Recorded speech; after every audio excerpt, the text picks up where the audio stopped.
Hello, and a really warm welcome to the Indigo Brave Solstice newsletter.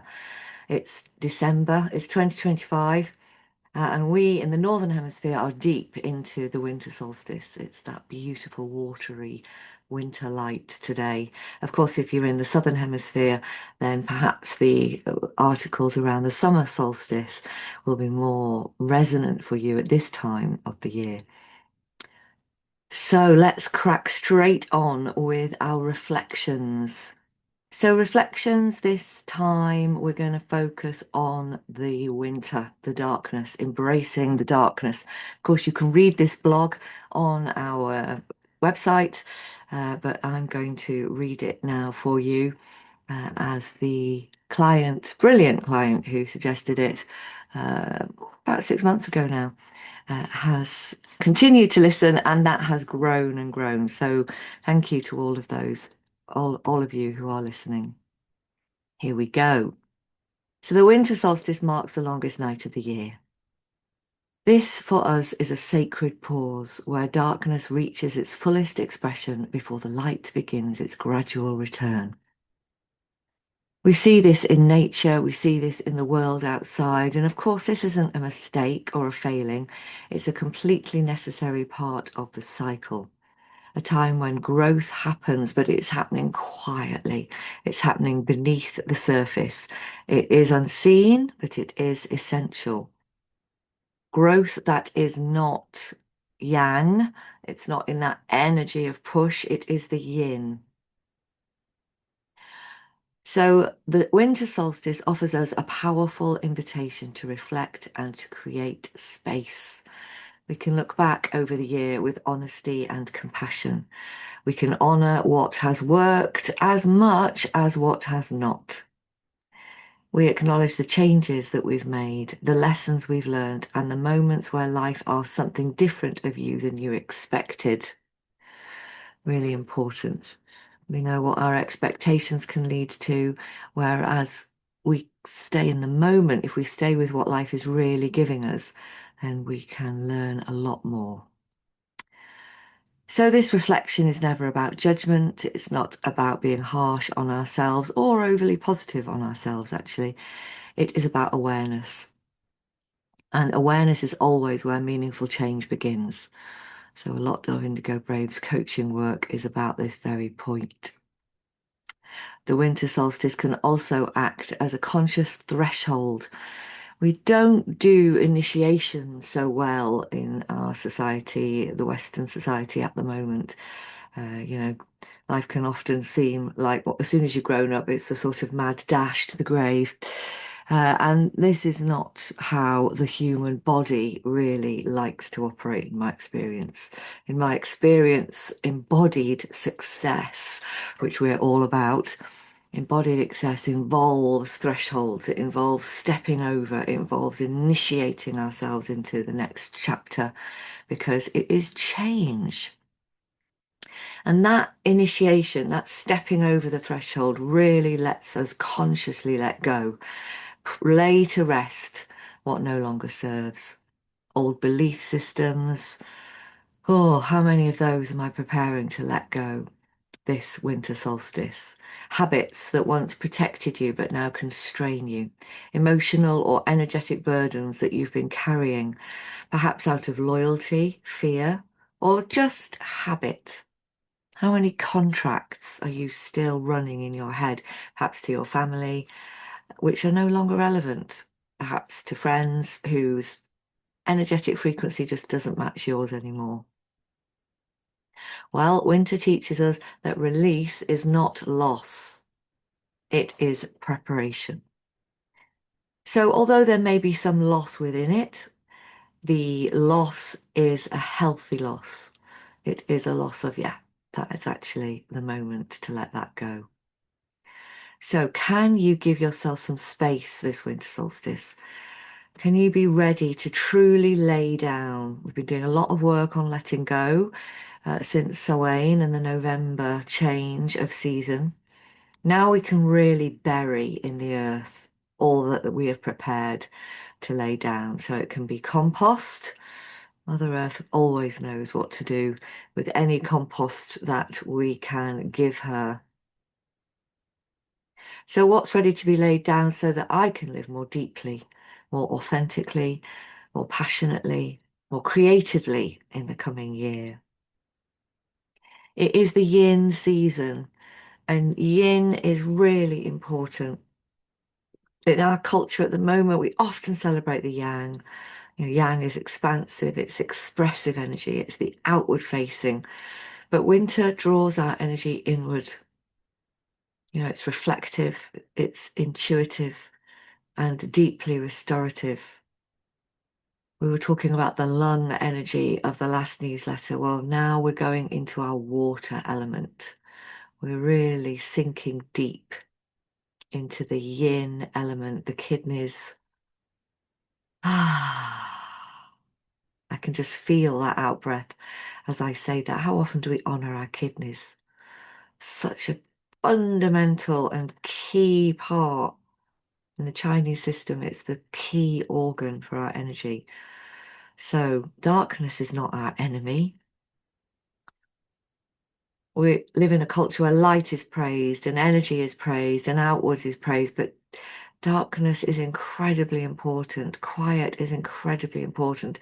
It's the creative womb space within us. Ah, still makes me breathe just listening to that idea. So in darkness, seeds germinate. Roots can strengthen and really feed themselves, nourish themselves for those vital nutrients.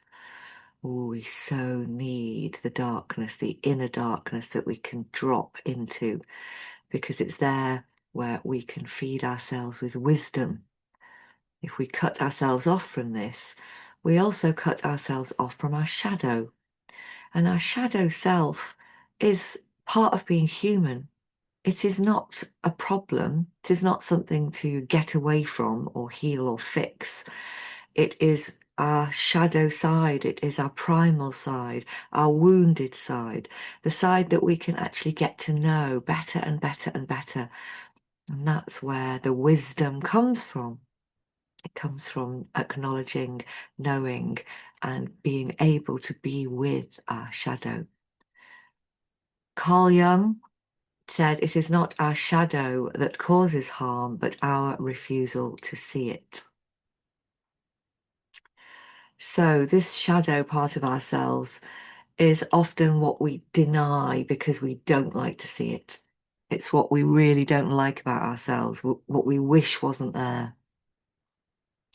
But when we can acknowledge that side, it doesn't disappear, of course, but it does transmute. There are parts like Mother Earth creating incredible nutrients out of compost. When we can really understand our shadow, we are offered those nutrients. We are offered the gold, and our wounding can heal. It can become healthy scar tissue, wounds that we have cleansed and healed. And the other parts of our shadow can become our allies. Huge topic, one we dig deep into in our circles, our coaching circles.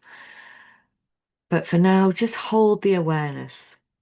What can you lay down and release those belief systems, and what might bubble up as a shadow self that you can draw into your heart this winter? Give an extra cuddle, give some love to. Because when we can do that, we can really avoid certain patterns in the West. We can avoid burnout. We can avoid self-sabotage. We can avoid those parts in our shadow that are tripping us up. And I believe in darkness as a tool for growth. Darkness is a beautiful element in nature. It's a beautiful element in our psyche, and we can drop into it. It doesn't mean that we're not happy. It doesn't mean that we're losing our love of our joy. It doesn't mean that at all. It just means that we can look at elements that we find harder. Our fear, very connected to our kidneys. What are we most scared of? That has got absolute gold in where we should be looking next. The grief. We've looked at this a lot through the descend into winter. And now we're in that kidney place of looking at our fatigue, our self-doubt, our unmet needs, and the fear around those things. We don't rush to fix it, we reflect. And one of the beautiful things about this kind of reflection is it really builds self-trust.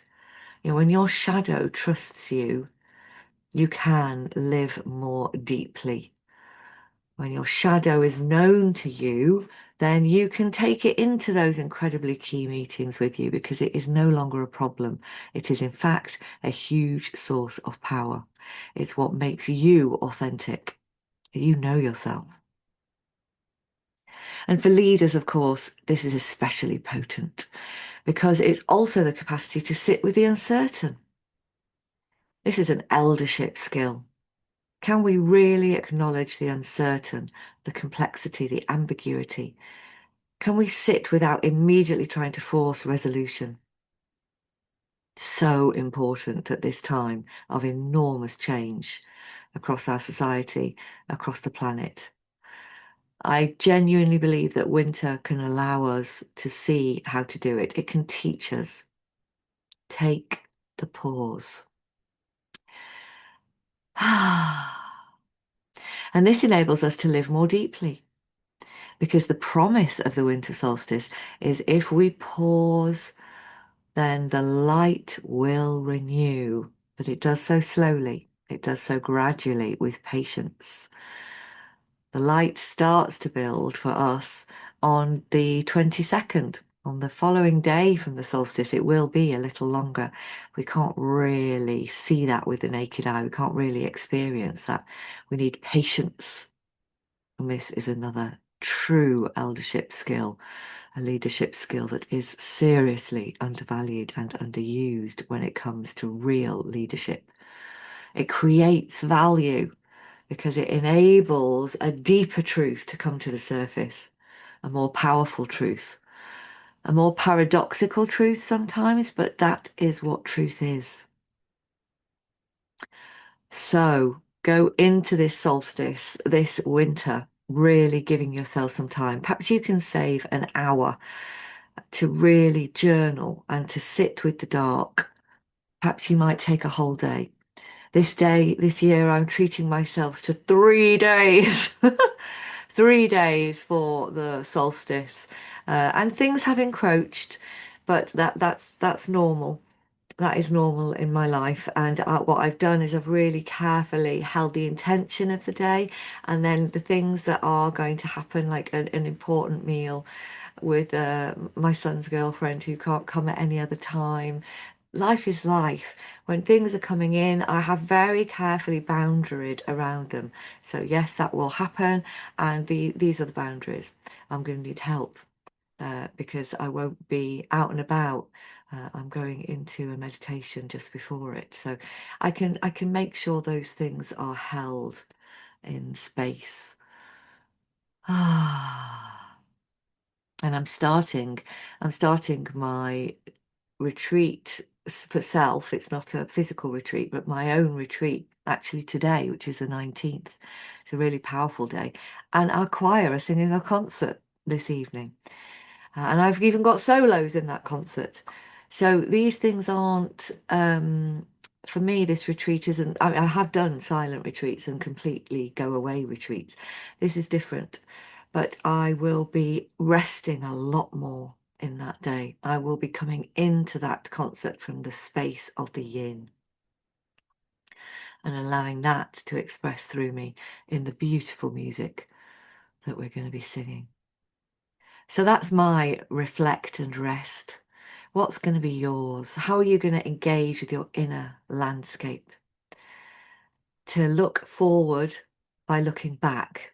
What's worked for you and what do you need to start to understand more about to live a more grounded, authentic, and sustainable life? Something that is regenerative from deep within. So what truths are asking to be acknowledged? What parts of yourself are seeking compassion, not correction? And what inner fire needs to be kindled slowly and gently so it can grow? If we throw the windows open of our log burner too fast, the fire will go. The fire needs to be nurtured at this time of year, carefully grown. And we invite you to do that through our coaching circles. We sit round a metaphorical campfire together in circle. And our Firelight Circle, of course, is completely free. Join that today for our free resources. There's a fabulous, fabulous rest and reset just gone on to that.